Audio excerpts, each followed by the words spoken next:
Tarehe 21 mwezi wa 11 mwezi wa 7 mwaka 2013 tulikaa hapa tukizungumza haya akiwepo mkuu wa mkoa Omar Mgumba.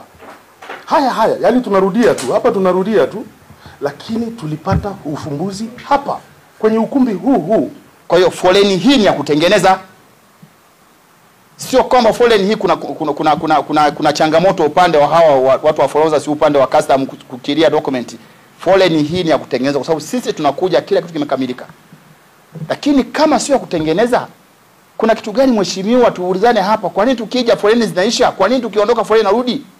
Atuongezee muda kidogo wa kuvusha na makontena yetu. Kama tenki zitavukwa usiku, basi kuanzia saa 2 na sisi makontena yetu yaanze kuvushwa. Sio sasa naanzia saa 6 sio saa 5, kuepukana na mambo ya damage ya container shipping line wakati wa kurudisha container. Wanataka watu wa tenki watoke moja kwa moja waje waingie wapite. Hiyo njia yetu kutoka Kichangani ina miinuko mitatu. Haya magari ya Ruzikago pamoja na tenki yamo mazee, yamo ya kisasa. Magari ni mengi na ndio maana tumeweka utaratibu wa kuvuka kwamba yapange foleni ili aweze kuvuka kwa utaratibu. Kusipokuwa na utaratibu, sasa kila mtu akija dokumenti yake ameshatengeneza anataka avuke hapo, hatuwezi. Boda yetu bado nafasi ni ndogo, haiwezi kukupai hicho ambacho wewe unakitaka. Tungependa gari likifika hapa na kwa hiyo tuna OSBP hapa lipite moja kwa moja liende upande wa pili. Na kwa lisikwame ile safari mpaka kashia mzigo.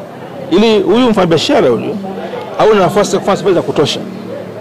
Alipe kodi kwa nchi, lakini yeye arudishe pesa yake ambayo ameingiza kwenye biashara yake. Na nanyi wenzetu kesho mtapotupitisha, mtupatie picha halisi ya nini kilisababisha magari yakae siku 6 na siku 8.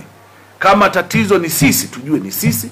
Kama tatizo ni wenzetu, tujue na tuiweke kuwa sehemu ya agenda ya kikao tutachokifanya cha